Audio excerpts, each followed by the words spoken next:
Halo, Mas,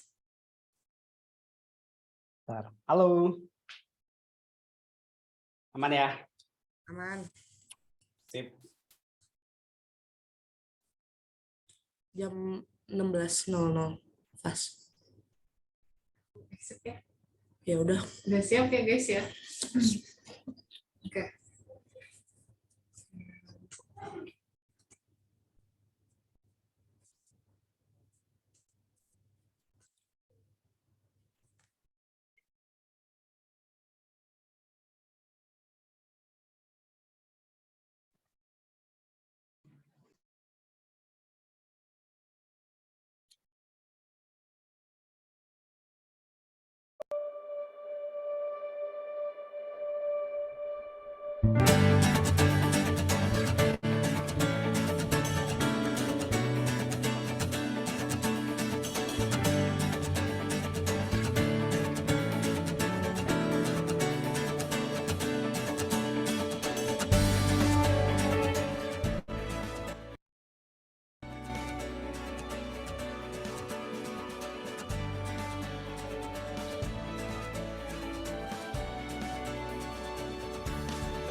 Oke.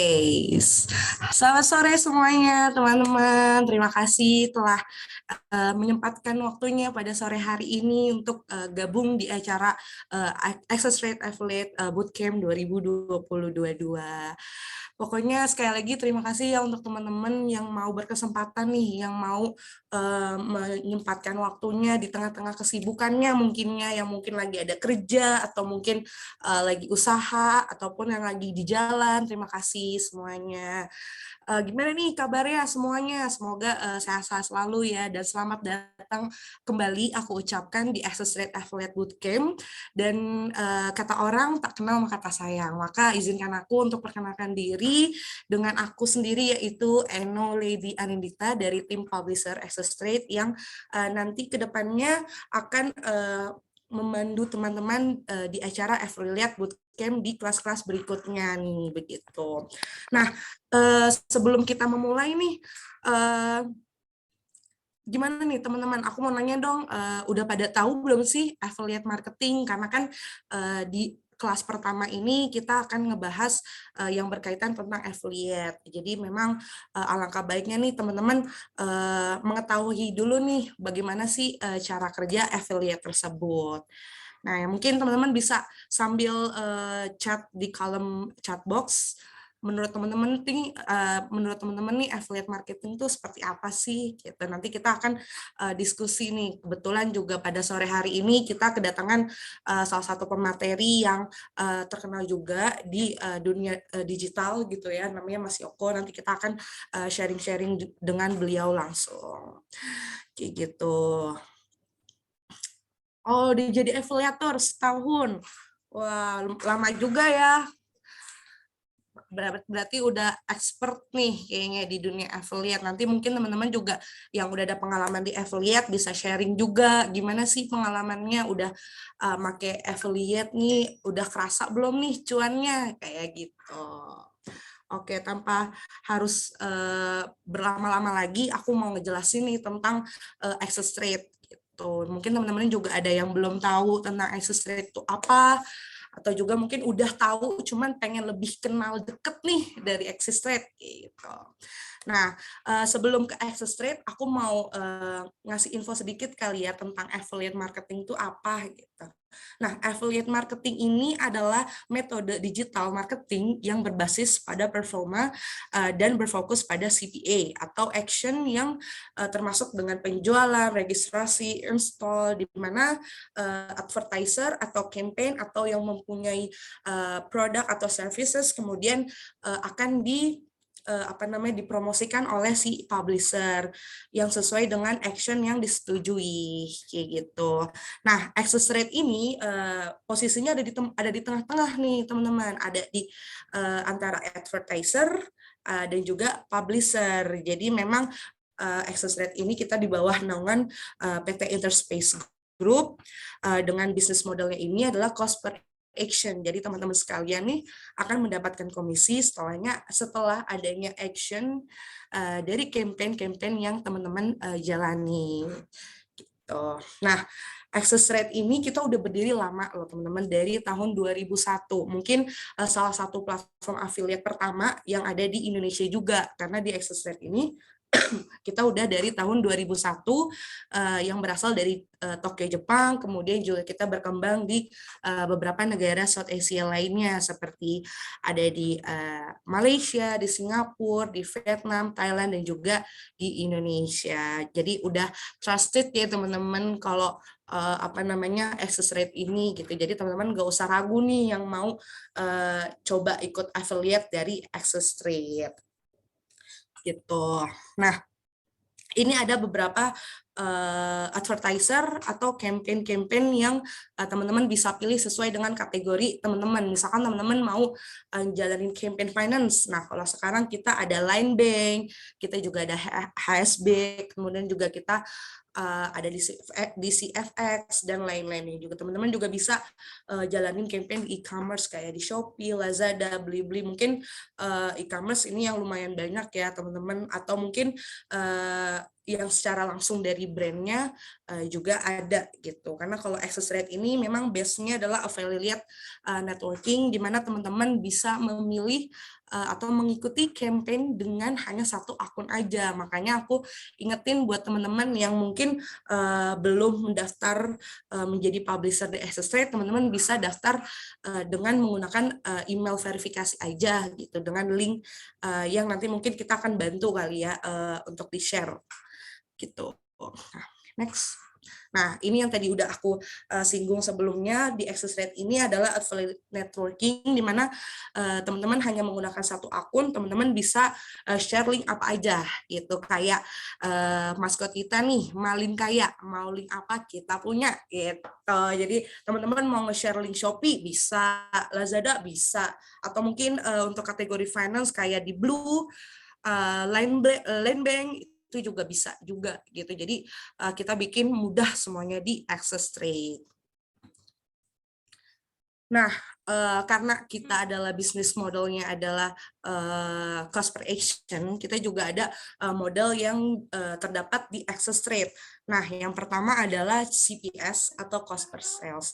Jadi teman-teman ini ketika nge-share link tersebut akan mendapatkan komisi ketika ada user yang mengklik dan melakukan pembelian melalui link tersebut. Nah, dalam hal ini tuh biasanya e-commerce kayak di Shopee, ada Lazada KOL juga gitu. Jadi paling banyak memang campaign-campaign yang berbasis e-commerce gitu. Nah, yang berikutnya adalah CPL atau cost per leads. Jadi teman-teman bisa mendapatkan komisi ketika user udah berhasil melanjutkan buka tabungan gitu kalau untuk di finance, karena CPL ini biasanya campaign-campaign yang ada di finance gitu kayak Line Bank, di CFX dan lain-lainnya. Nah, kalau yang cost per register juga kurang lebih sama dengan CPL, cuman dia stepnya nggak sepanjang CPL gitu. Jadi teman-teman membagikan link, kemudian si usernya ini daftar dengan menggunakan link tersebut untuk dihubungi lebih lanjut dari pihak si advertiser atau si campaign-nya gitu. Nah, yang terakhir kita juga ada CPI atau cost per install, di mana teman-teman bisa dapat komisi ketika si user berhasil melakukan install aplikasi dari advertiser atau si campaign tersebut. Kayak gitu. Nah, kita juga publisher, kategori publisher juga ada beberapa di Access Trade. Kita juga ada Coupon Site, ada loyalty, ada SEO, mungkin teman-teman yang punya web, blog, segala macam itu bisa masuk juga, bisa daftar juga sebagai publisher di Access Trade. Terus kita juga ada kategori untuk influencer nih, mungkin teman-teman yang pada sore hari ini udah mau coba buat aktif di social media, nge-review produk, itu juga bisa masuk ke dalam kategori influencer gitu. Jadi di affiliate affiliate bootcamp ini memang kita Access Trade bertujuan untuk membantu nih teman-teman yang mau mendapatkan cuan tambahan pastinya dari affiliate gitu. Karena kan kalau dilihat ya affiliate sekarang tuh udah mulai banyak, bahkan teman-teman bisa temuin per brandnya langsung. Mungkin teman-teman yang suka pakai Zalora, itu Zalora juga ada affiliate-nya sendiri, ada Lazada juga. Jadi memang kita membantu untuk memfasilitasi teman-teman untuk mengetahui nih gimana sih cara kerja si affiliate tersebut. Nah, affiliate bootcamp ini kita terdiri dari 12 kelas, di mana kita akan adakan 2 kelas per minggunya. Seringnya sih akan diadakan di hari Senin dan Kamis. Untuk jamnya sih mungkin sekitar jam 4 sampai jam 5 sore, kayak gitu. Nah, berikutnya teman-teman juga nanti setelah kelas ini juga kita akan invite ke dalam satu grup, di mana grup tersebut akan ada informasi berikutnya tentang kelas-kelas yang akan mendatang, kayak pematerinya ada apa aja. Jadi kita bikin grup tersebut aktif gitu ya, teman-teman bisa sharing apapun yang terkait dengan affiliate, entah affiliate secara brand ataupun dari Access Trade kayak komisi. Kita juga semaksimal mungkin untuk komunikatif ke teman-teman, biar teman-teman tuh senang gitu interaksi sama kita di grup tersebut. Nah, boleh nih teman-teman di-scan dulu barcode yang ada di screen teman-teman. Nanti kalau misalkan ada kendala, teman-teman bisa chat melalui chat box. Oh ya, kita di akhir sesi juga ada pertanyaan dari pemateri yang akan sore hari ini akan ngobrol langsung nih sama kita. Jadi mungkin bisa disiapkan langsung pertanyaannya, terus kita nanti akan pilih kayaknya ya, soalnya lumayan banyak peserta hari ini gitu. Jadi kita akan bantu filter. Tapi tenang aja teman-teman, kita kan ada grup. Jadi kalau misalkan ada pertanyaan yang mungkin belum terjawab karena waktu, kita akan coba ngebahas dan ngediskusi lebih lanjut melalui grup tersebut. Tuh. Dan pastikan teman-teman juga udah daftar di akun Access Trade ya. Gitu. Nah, berikutnya tanpa berlama-lama lagi nih, mungkin teman-teman juga ada yang nggak sabar nih mendengar materi dari Mas Yoko. Jadi Mas Yoko adalah pembicara pertama kita pada Affiliate Bootcamp. Jadi Mas Yoko ini adalah content creator, digital product creator, yang memang gemar nih berbagi ilmu gimana cara bekerja dan menghasilkan uang secara online, dengan slogannya itu kerja koloran gaji dolaran gitu. Jadi memang udah menarik, wah apa nih kerja koloran gaji dolaran gitu. Dan Mas Yoko juga pastinya akan membawakan materi yang bertema dengan how to become content creator, part-time content creator, menjadi content creator tanpa mengganggu pekerja utama. Tanpa berlama-lama lagi, mungkin aku boleh nyapa. Halo Mas Yoko, selamat sore. Halo Mbak Eno, selamat sore. Gimana Mas Yoko kabarnya? Alhamdulillah baik. Mbak Eno gimana kabarnya? Baik juga, alhamdulillah, walaupun agak batuk sedikit. Ya. Tapi nggak apa-apa, aku tetap semangat karena sore hari ini tuh pesertanya banyak banget Mas Yoko. Iya, ada berapa nih yang daftar nih?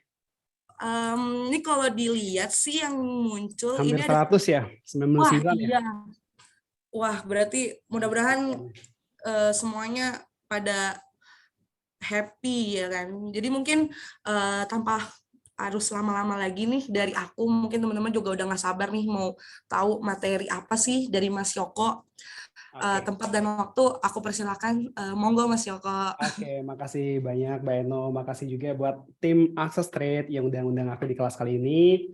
Dan makasih buat teman-teman semuanya yang udah meluangkan waktunya ya sore ini untuk belajar bareng di sini. Ini udah hampir 100 orang ya. Coba dong di chat dari mana aja nih, salam kenal. Tadi yang udah ngechat siapa aja ya? Amrizal, Mas Amrizal dari Tangerang, salam kenal Mas. Mutiara, udah jadi afiliator. Afiliator itu sebenarnya bahasa baru ya setelah kemarin tuh kasus-kasusnya Indra Kents ya baru muncul. Kalau dulu sebutannya afiliat marketer teman-teman, bukan afiliator. Afiliator tuh kesannya kayak koruptor gitu loh. Oke, ada Gea, salam kenal, dari mana nih? Coba dong di chat dari Bandung. Oke. Paling jauh dari mana nih? Novia, salam kenal dari Jakarta. Siapa lagi nih? Fitri dari Depok, salam kenal. Mas Rizky dari Sidoarjo, salam kenal. Tangsel dari yang paling jauh dari mana nih? Coba Padang. Oke, Mas Fioki, salam kenal Mas. Sumbawa, oke, Mas Ugi. Ada yang jauh lagi? Mahmud dari Jogja, salam kenal Mas. Jogja hujan terus ya. Kristina Batam, paling jauh Batam nih ya, sementara ya. Mas Edwin dari Bandung, salam kenal. Rizky dari Bekasi, oke, jauh-jauh semua. Saya dari Jogja teman-teman. Jadi yang dari Jogja tadi salam kenal juga. Oke, Surabaya hadir, siap. Sebentar sambil saya share screen dulu ya. Oke. Coba udah masuk belum nih screen-nya? Di komen dong. Aman Mas. Aman ya? Aman. Oke, sebentar. Oke, jadi teman-teman di kelas kali ini atau di kesempatan kali ini aku bakal sharing ya gimana menjadi part-time content creator. Jadi menjadi content creator tanpa mengganggu pekerjaan utama. Nah, di kelas ini, walaupun ini kelas ya, di sini aku nggak mau menggurui, aku cuma pengen mau sharing aja pengalamanku menjadi content creator ya, khususnya part-time content creator ya. Nah, kalau kata Mbak Eno tadi, tak kenal maka tak sayang ya, kalau kata saya tak kenal maka tak tahu.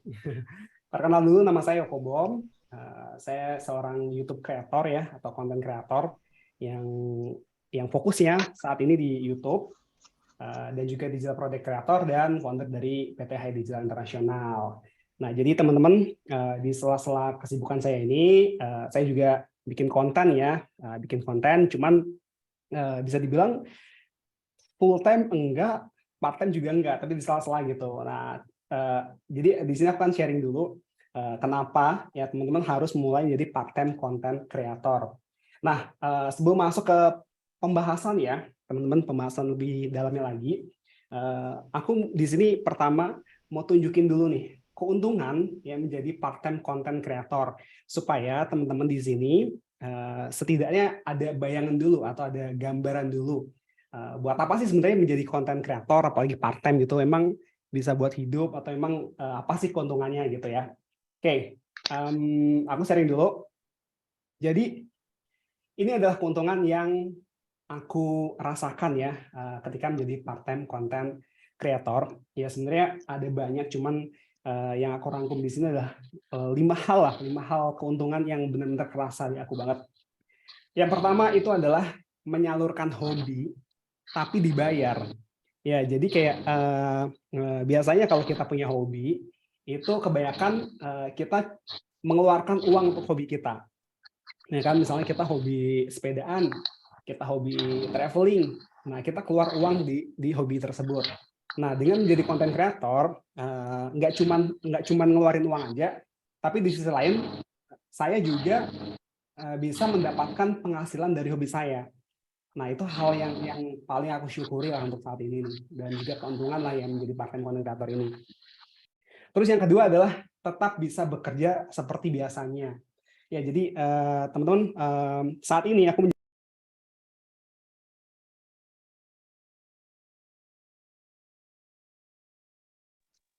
Nggak terdengar, Kak.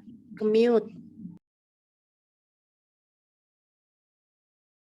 Ya, suaranya nggak ada. Suaranya ke-mute, Mas Yoko.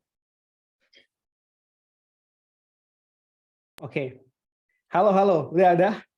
Ya udah, sudah. Aman ya? Sudah, Mas. Sampai mana tadi? Keuntungan yang kedua. Yang kedua ya, oke. Yang kedua, keuntungan yang kedua yang aku rasakan adalah tetap bisa bekerja ya seperti biasanya.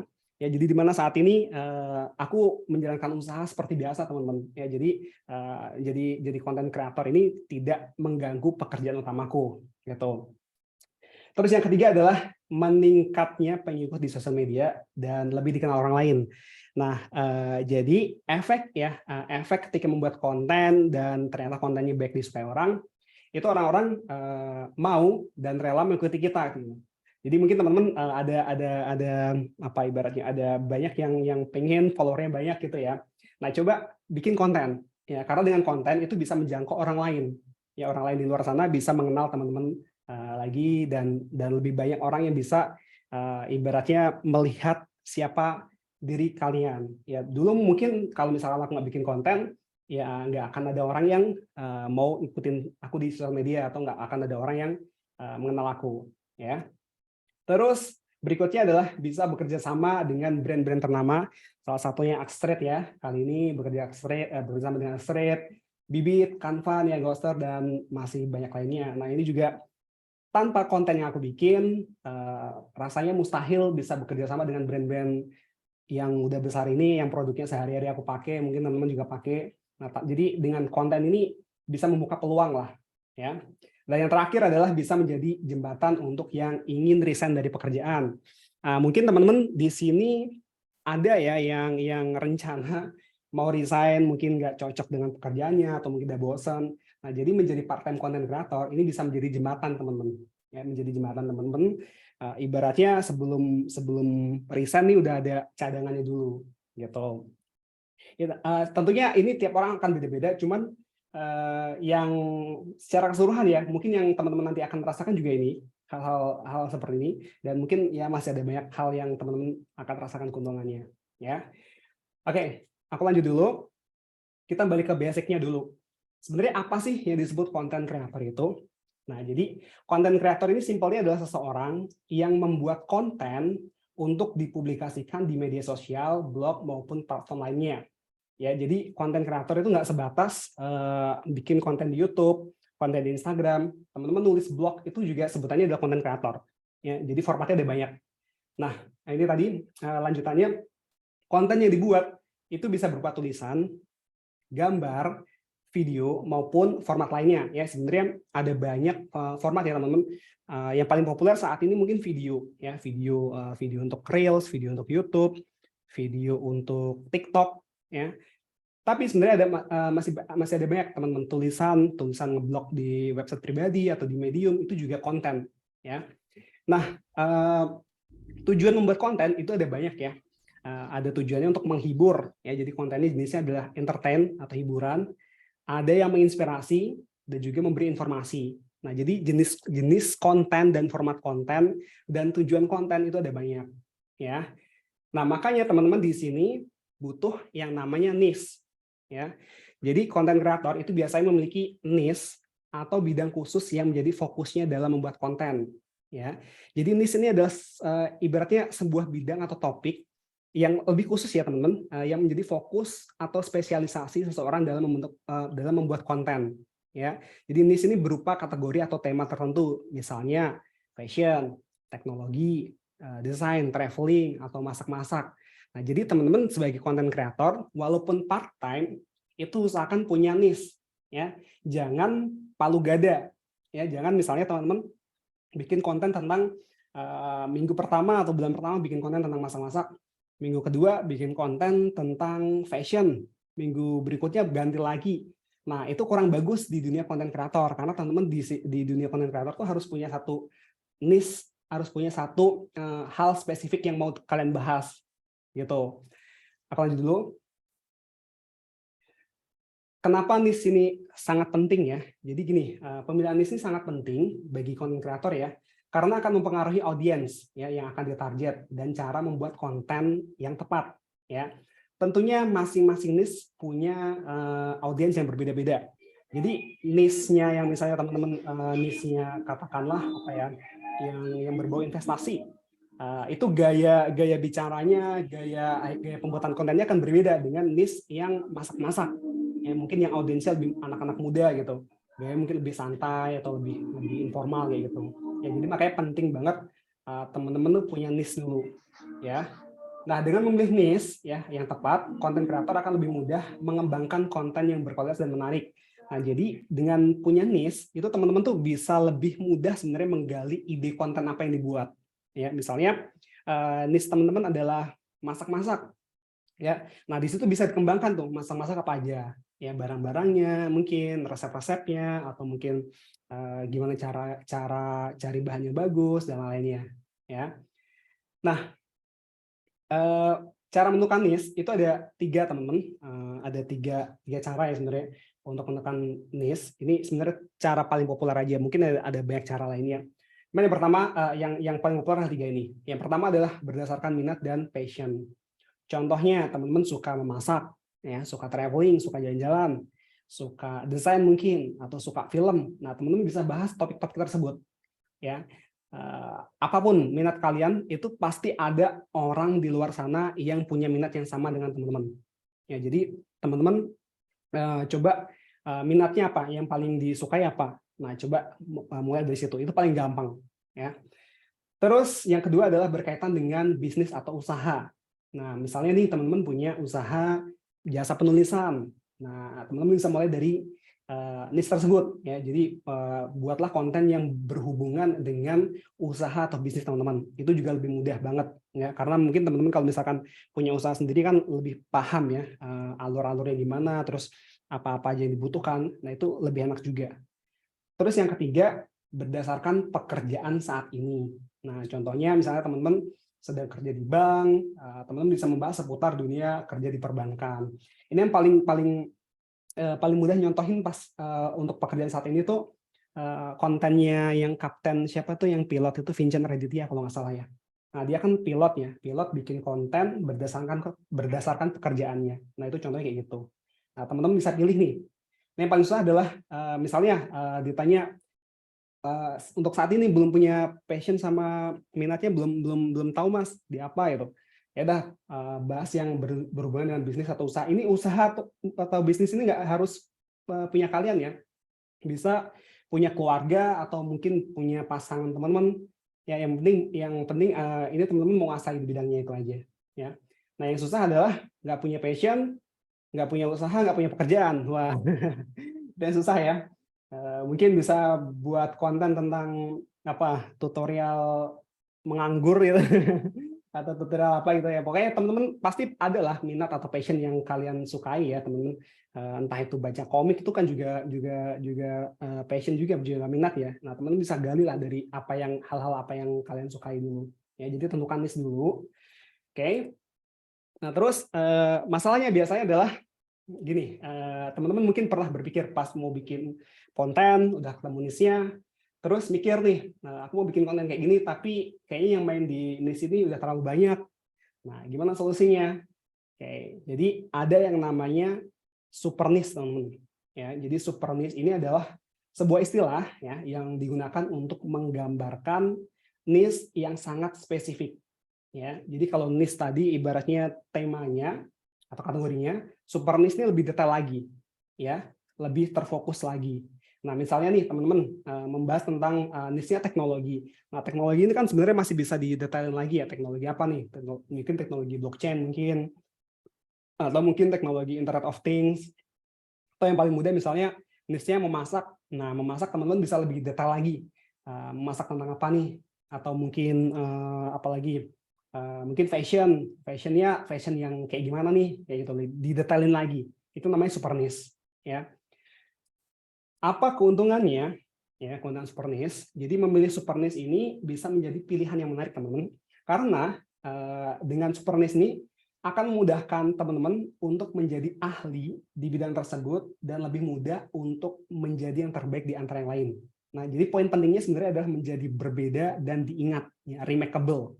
Ya, jadi kalau teman-teman sudah berbeda, itu pasti biasanya diingat dulu, ya. Apalagi kalau misalnya kontennya bagus, nah pasti orang balik lagi, ya.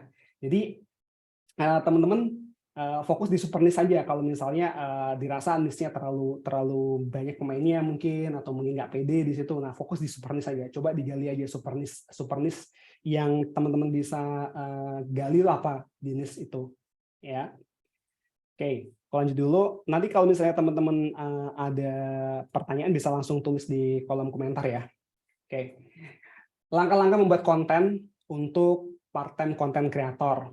Nah, pertama kita perlu gali dulu nih, biasanya permasalahannya apa sih sebagai part-time content creator? Masalah paling umum itu adalah waktu yang terbatas, ya kan? Mungkin teman-teman punya pekerjaan utama, mungkin punya yang ibu-ibu mungkin ngurus anaknya, jadi waktunya terbatas. Biasanya ini problemnya, ya, waktu yang terbatas, ya. Nah, gimana solusinya mengatasi waktu yang terbatas ini?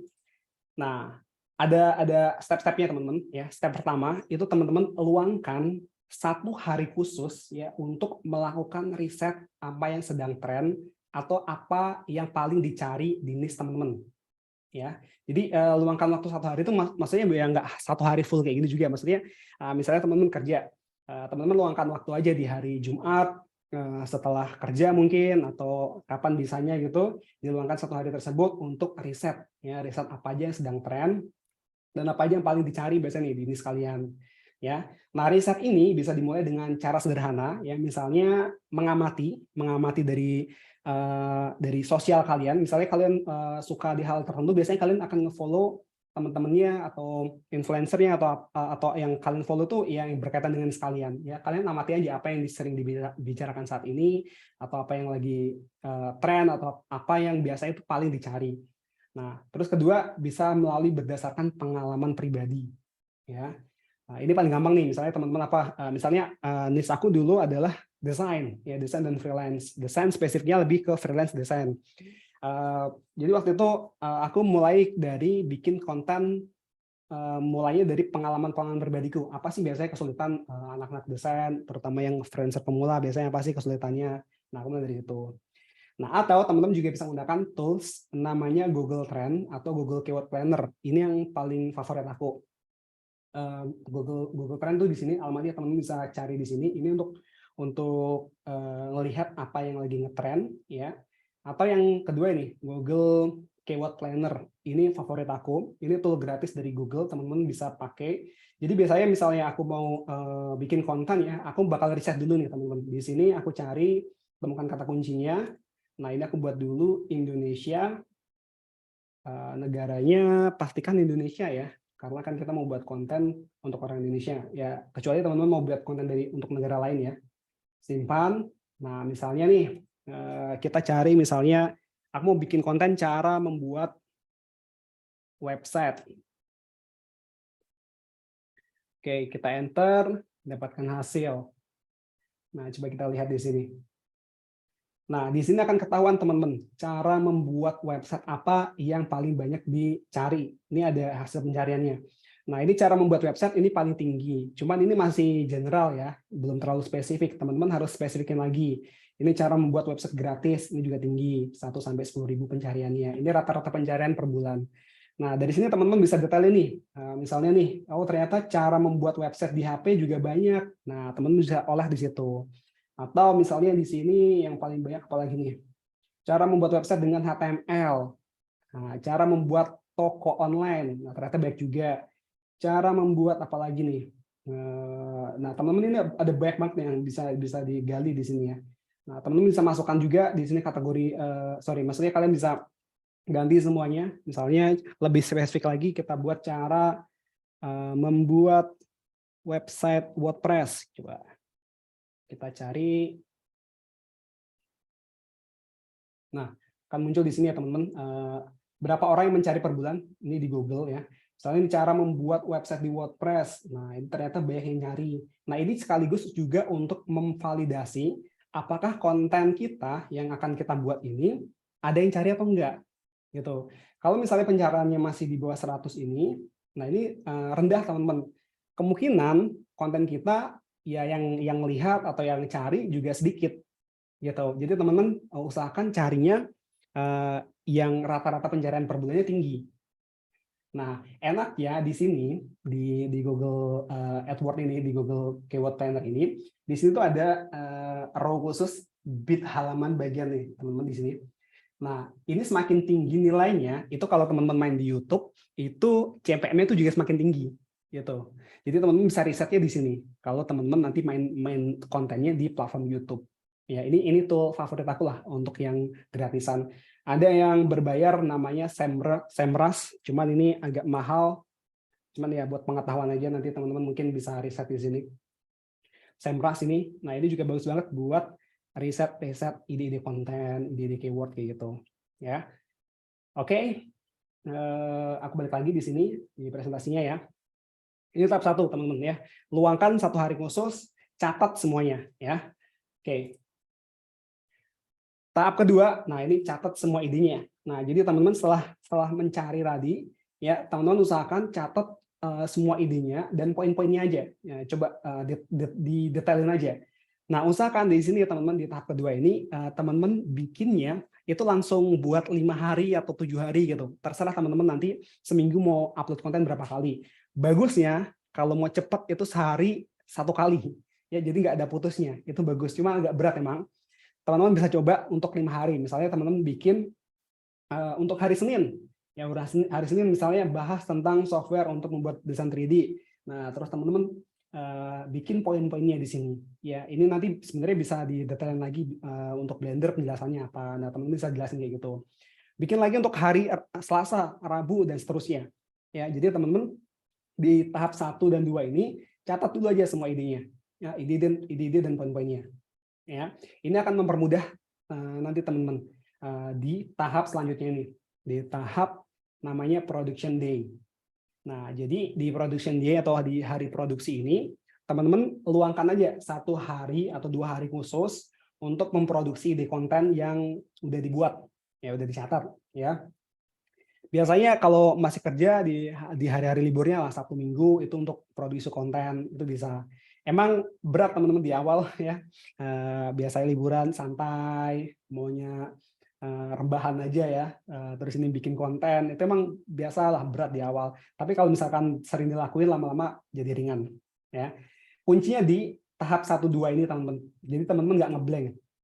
Ya, di 1-2 ini teman-teman catat semuanya di tahap produksi. Nah, jadi nanti teman-teman nggak ngeblank. Nah, contohnya nih. Aku sering nyatetnya kayak gini aja. Misalnya aku mau bikin 9 cara aneh menghasilkan uang secara online. Nah, aku tulis aja buka apa idenya, poin-poinnya apa, linknya aku catat kalau misalnya ada kayak gini. Contohnya. Jadi nanti pas produksi itu lebih mudah. Ya. Bentar, aku minum dulu. Aduh. Oke, lanjut lagi ya. Production day tadi produksi ini biasanya ngeluangin waktu emang harus ngeluangin waktu kalau di production day ini. Kalau yang tahap 1-2 ini teman-teman bisa colong-colongan sebenarnya. Misalnya hari kerjanya saat Senin sampai Jumat, nah teman-teman bisa nyicil tuh Senin sampai Jumat untuk riset ide dan catat poin-poinnya. Ya. Production day harus diluangin. Kalau ini mau nggak mau emang kerasa berat di awal. Jujur emang berat banget di awal, tapi nanti lama-lama pasti kebiasa. Ya. Oke, tahap keempat, nah ini teman-teman jadwalkan konten untuk dipublish. Nah, jadi teman-teman untuk mempublish konten itu baiknya itu secara teratur ya, supaya audiens teman-teman mendapatkan informasi yang terbaru dan menarik setiap hari. Nah, makanya sosial media sekarang tuh algoritmanya nge-push konten-konten yang konten kreator yang sering posting. Ya, jadi kalau teman-teman bisa posting setiap hari itu bagus banget. Cuman memang berat, nggak apa-apa dicoba aja terus, bolong-bolong nggak apa-apa coba aja terus. Nah, untuk schedule ya, untuk schedule jadwal untuk ngejadwalin konten untuk dipublish. Toolnya ada beberapa. Kalau misalnya teman-teman mainnya di Instagram, Reels, atau Facebook ya, teman-teman bisa pakai namanya Facebook Creator atau sekarang namanya Meta. Ini tools gratisnya Facebook buat scheduling posting, ini bagus banget juga, gratis. Terus yang kedua bisa pakai Canva Pro. Ini yang aku sering pakai juga, ini bagus banget Canva Pro juga. Masih simpel ininya, cara pakainya. Di situ juga kita udah dapat semua aset dari Canva Pro, sekaligus bisa scheduling, ini enak banget. Buffer ini social media planner juga, tapi berbayar. Ini lebih expert lagi, jadi teman-teman bisa scheduling hampir semua sosial media di Buffer ini. Terus YouTube Schedule, nah ini gratis juga dari YouTube ya, kalau teman-teman mainnya di platform YouTube ya. Oke, ini untuk jadwalin ya, jadwalin seperti biasa. Jadi misalnya teman-teman udah produksi semuanya di Minggu, nah nanti jangan diupload semua hari Senin. Diuploadnya Senin, Selasa, Rabu, Kamis, Jumat, nah kayak gitu. Nah nanti di sela-sela konten tersebut upload secara otomatis, teman-teman ngulang lagi, bikin ide lagi, produksi lagi, kayak gitu terus. Ya. Tahap kelima, nah ini teman-teman harus membangun interaksi dengan audiens. Ya. Jadi membangun interaksi dengan audiens ini sangat penting ya, karena akan membantu teman-teman pertama mengetahui apa yang diinginkan oleh audiens. Ya, jadi dengan berinteraksi dengan audiens, teman-teman nanti jadi tahu apa yang sebenarnya diinginkan oleh audiens kalian. Ya, itu akan membantu kalian juga untuk membuat konten seterusnya. Maksudnya di next konten mau buat apa, teman-teman bisa dapatkan ide dari membangun audiens, membangun interaksi dengan audiens ini. Ya.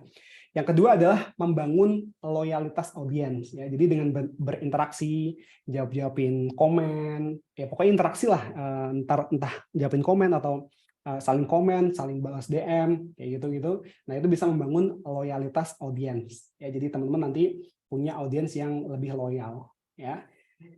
Yang ketiga adalah meningkatkan engagement dan reach. Nah, jadi algoritma sekarang itu algoritma sosial media ya khususnya, itu suka banget dengan engagement ya, semakin banyak engagement di konten teman-teman, semakin di-push tuh kontennya sama platformnya ya. Jadi pasti sering lihat ya yang komennya banyak itu pasti postnya naik. Nah, makanya teman-teman harus bangun interaksi dengan audiens. Caranya simple, balas-balasin chat, balas-balasin DM kayak gitu aja. Ya. Oke. Nah, teman-teman bisa lakuin 5 tahap ini ya untuk memulai menjadi part-time content creator, di mana biasanya part-time content creator itu masalah terbesarnya adalah keterbatasan waktu. Ya, untuk toolsnya tadi yang biasanya aku pakai Google Keyword tadi untuk riset ya, untuk riset keyword dan juga ide konten. Oke, aku lanjut dulu. Silakan nanti kalau ada yang pertanyaan bisa langsung chat ya di kolom chat. Nah, setelah 5 tahap tadi ya teman-teman, apa yang harus dilakuin? Repeat ya, ulangi lagi ya, karena teman-teman di sini mindsetnya adalah konten itu adalah rajanya, tapi konsisten itu adalah ratunya ya. Jadi dua hal ini, raja dan ratu ini nggak bisa dipisahkan. Kalau teman-teman kontennya bagus tapi nggak konsisten, ya nggak jadi ibaratnya audiensnya bakal kurang loyal lah, kurang ditunggu-tungguin ternyata nggak upload gitu kan. Nah, kurang apa ya? Aku nyebutnya kalau misalnya nggak konsisten itu nanggung teman-teman ya. Udah kontennya udah bagus ternyata uploadnya bolong-bolong atau uploadnya sebulan sekali atau mungkin 2 bulan sekali. Nah, itu audiens bakal nungguin, karena kalau nungguin lama-lama bakal lupa sama kalian. Ya, jadi teman-teman harus konsisten dan juga kontennya harus bagus. Ya, dua hal ini harus disatuin lah ya, namanya raja dan ratu ya, konten dan konsisten. Oke. Nah, aku mau bahas cara monetize konten ya. Tentunya kita bikin konten ya dengan harapan konten tersebut bisa mendapatkan bayaran atau mendapatkan imbal balik lah ya, baik berupa yang tangible maupun intangible. Nah, kalau yang tangible, yang monetize-nya, ya how to make money-nya dengan konten, itu ada beberapa cara sebenarnya teman-teman. Yang aku sebutin 5 ini adalah cara populernya ya. Yang pertama itu adalah brand deals. Brand deals itu adalah simpelnya kerjasama sama brand ya.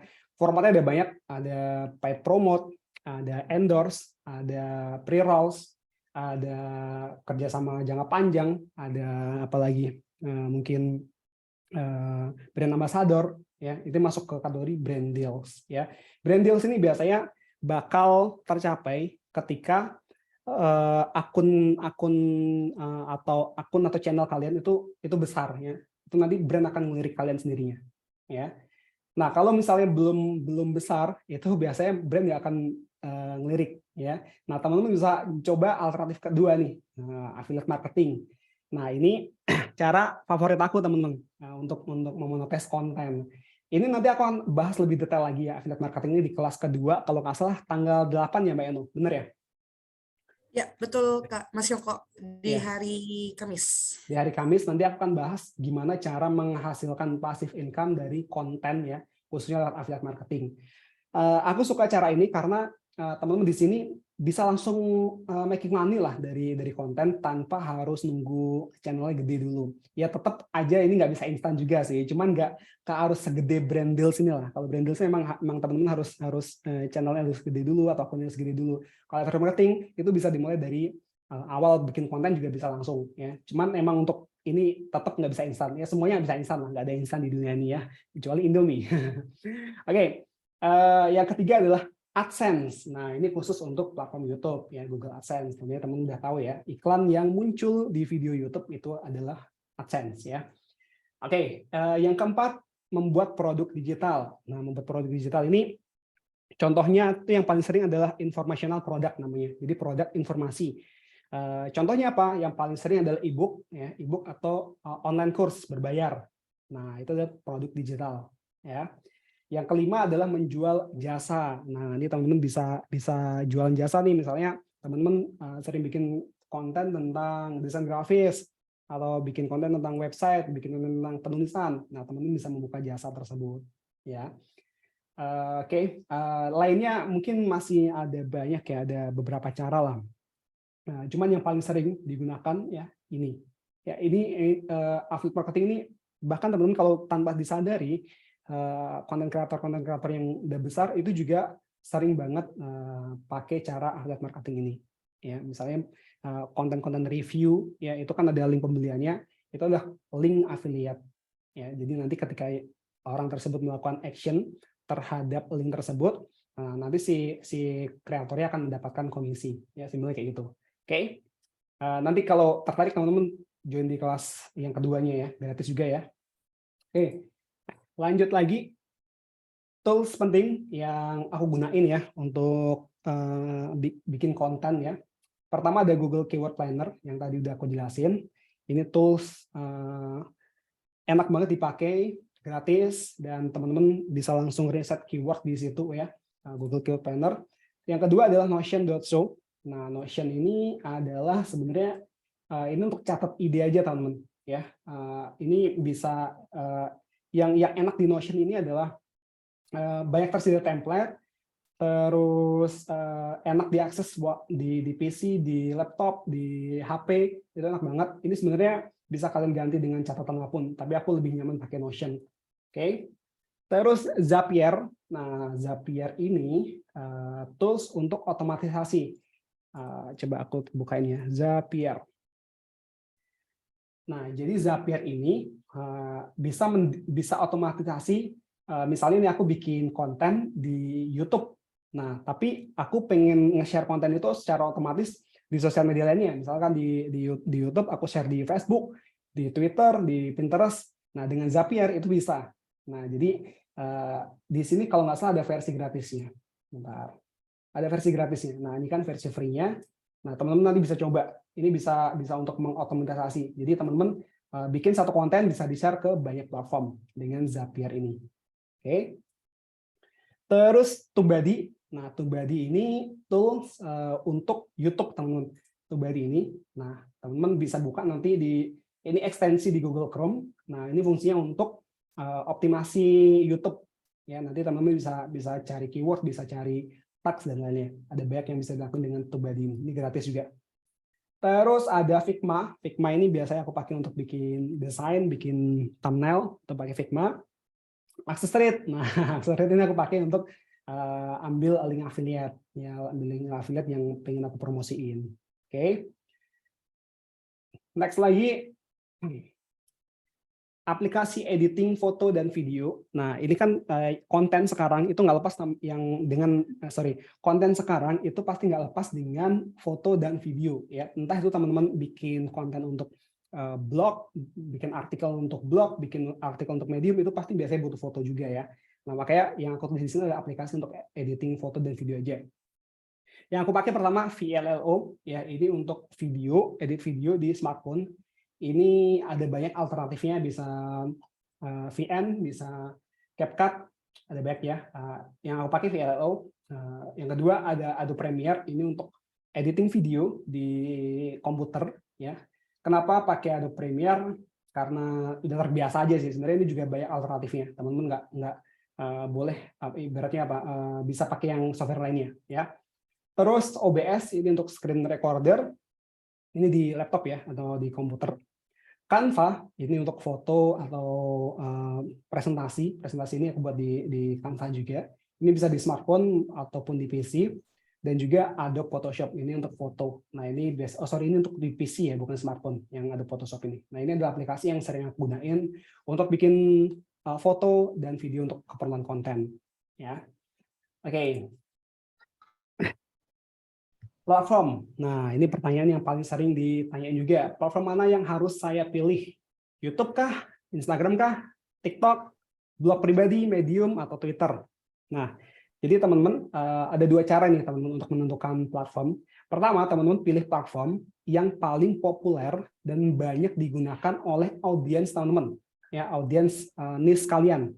Ya, misalnya niche kalian ternyata banyak yang pakainya TikTok. Ya udah pakai TikTok aja, nggak perlu maksain di YouTube, ya, gitu. Nah, tapi kalau misalnya nggak tahu gimana, nah pakai cara yang kedua ini, teman-teman bisa publish dulu kontennya di semua platform, ya, terus lihat mana yang responnya bagus, ya.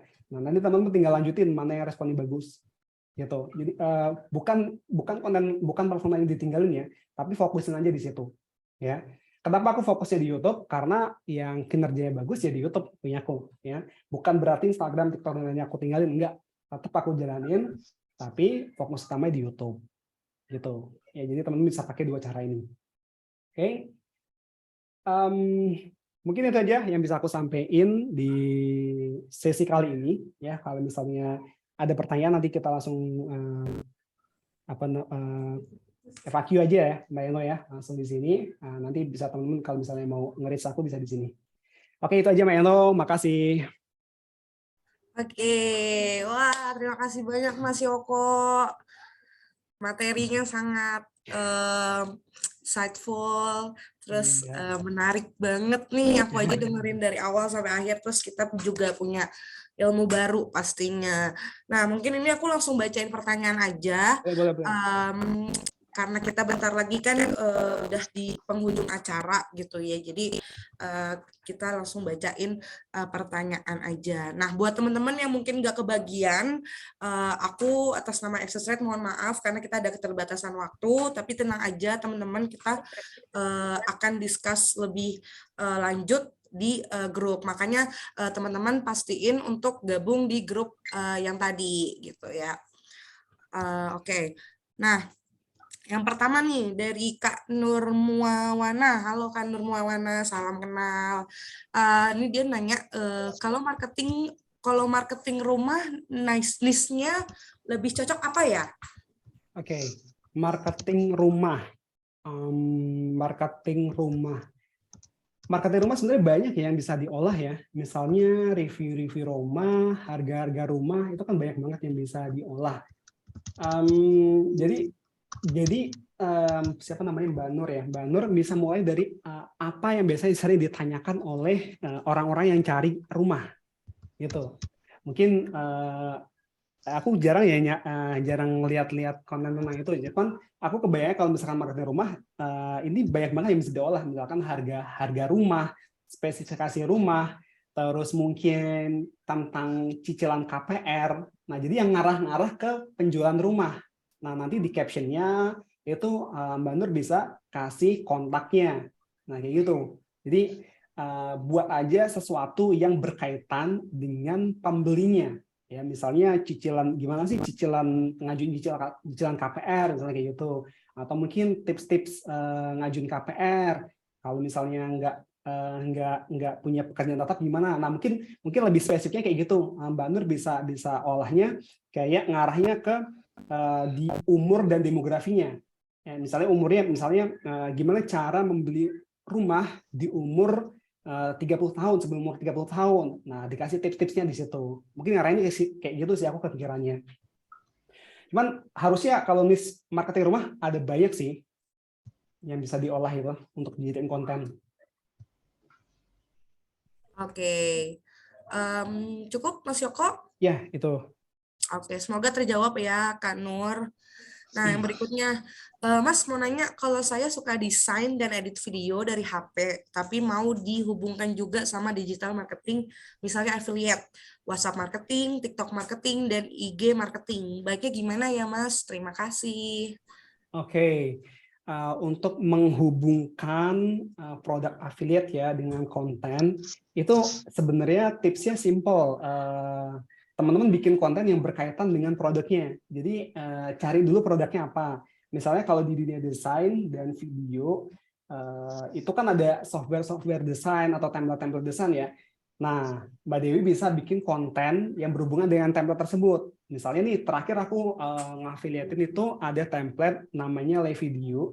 Itu template untuk template PowerPoint untuk bikin desain dan video undangan pernikahan. Nah, konten yang aku buat adalah gimana memaksimalin template tersebut. Nah, jadi kendalanya kalau misalnya yang masih awal, affiliate marketing masih awal, itu kadang kita harus invest untuk beli produknya dulu, untuk kita review. Itu nggak wajib sih sebenarnya.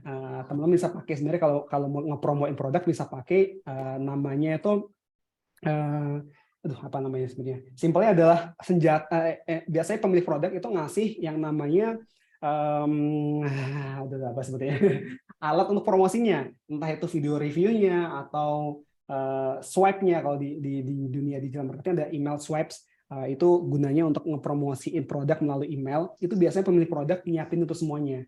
Nah, bisa mulai dari situ. Yang paling mudah sebenarnya kalau teman-teman nyobain produknya dulu, nah terus di-review. Emang itu agak modal di awal sih. Kalau produknya produk fisik itu masih bisa dijual, tapi kalau produk digital itu biasanya nggak bisa dijual. Produk digital enaknya komisi affiliate-nya lebih gede. Tapi ya itu tadi kalau misalnya kita beli barangnya itu nggak bisa dijual ulang. Tapi kalau produk fisik kan masih bisa dijual ulang ya. Itu biasanya kayak gitu. Jadi jawaban simpelnya adalah Mbak Dewi cari tahu dulu produknya apa yang mau dipromosiin. Nah, baru di situ nanti di breakdown lagi. Gitu sih. Oke, terima kasih Mas Yoko. Semoga menjawab ya Mbak Dewi. Nah, tadi kan Mas Yoko juga ada singgungan tentang sesering itu ya, harus sesering itu kalau misalkan kita posting. Nah, ini ada pertanyaan dari Kak Farhan Marasabesi. Beliau nanya, baiknya posting konten berapa kali ya dalam sehari? Iya, sebenarnya ini nggak ada patokannya. Nah, cuman kalau ditanya baiknya, biasanya platform itu sekarang lebih seneng sama akun atau channel yang sering upload. Berapa kali sehari itu kalau ditanya berapa kali sehari, sebenarnya cukup 1 kali itu udah luar biasa kalau bisa rutin ya. Tiap hari itu udah bagus banget. Sebenarnya di sini adalah dicari ada konsistensinya. Jadi jangan sampai teman-teman misalnya ngupload minggu ini bisa ngupload 7 konten, terus minggu depan, minggu selanjutnya entah mungkin sampai 2 bulan baru ngupload lagi. Nah, itu biasanya nanti akan drop. Aku sering ngalamin kayak gitu juga. Terakhir waktu itu aku ngupload konten itu udah lama banget karena ada kerjaan. Jadi aku nggak bisa bikin konten, terus bikin konten baru 3 minggu atau 1 bulan setelahnya.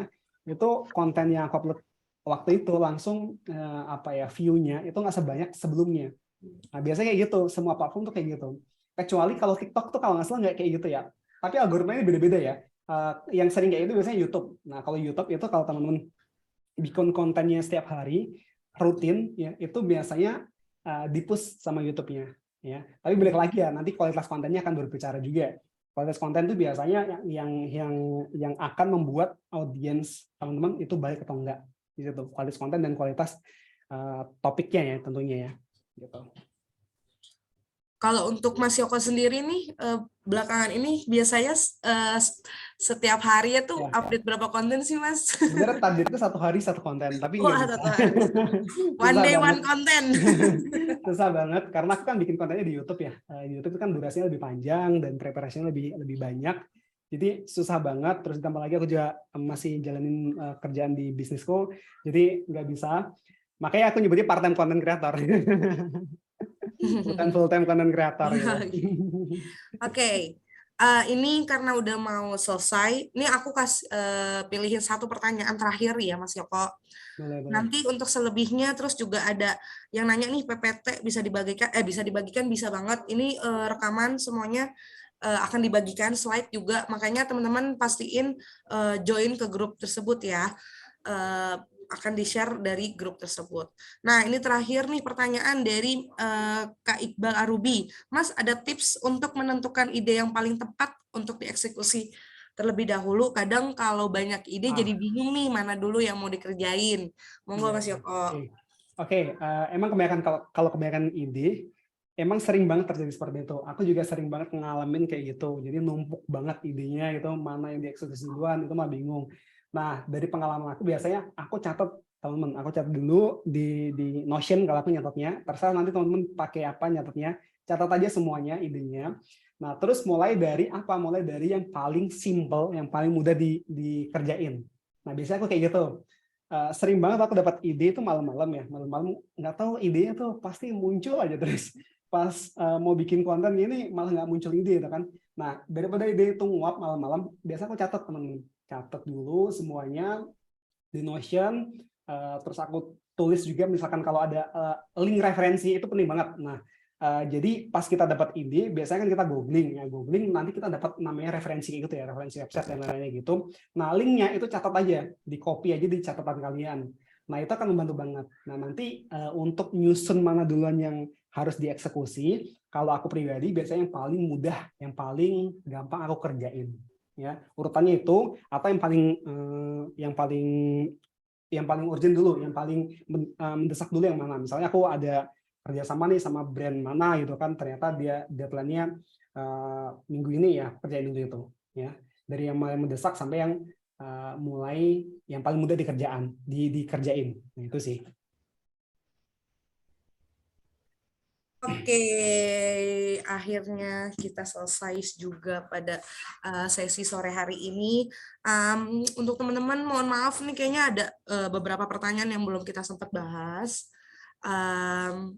Kita akan bahas lagi di grup, makanya ini teman-teman bisa lihat, ini ada barcode, silakan untuk di-scan karena ini akan direct ke grup, di mana grup tersebut kita akan pakai buat diskusi lebih lanjut terkait affiliate kayak gitu. Nah, jangan lupa juga teman-teman mungkin bisa langsung kunjungi website kita, media sosial Access Trade. Mas Yoko juga jangan lupa di follow akun sosialnya Mas Yoko. Boleh disebutkan lagi Mas Yoko sosial medianya? Di Instagram di @yokobomber. TikTok dong, di follow dong TikTok aku. Boleh dong. Yokobom juga, terus YouTube Yokobom itu.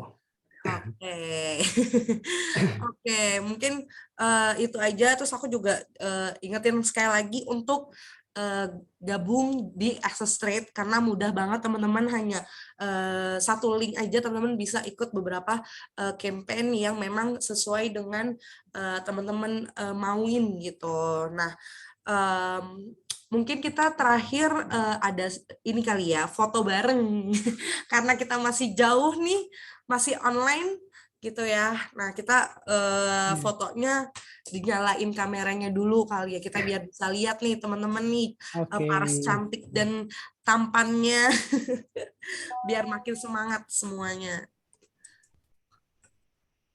Udah. Oke, ini aku hitung semuanya sampai 3, semuanya gaya ya. 1, 2, 3. Sekali lagi ya, sekali lagi. Nggak kerasa soalnya. 1, 2, 3.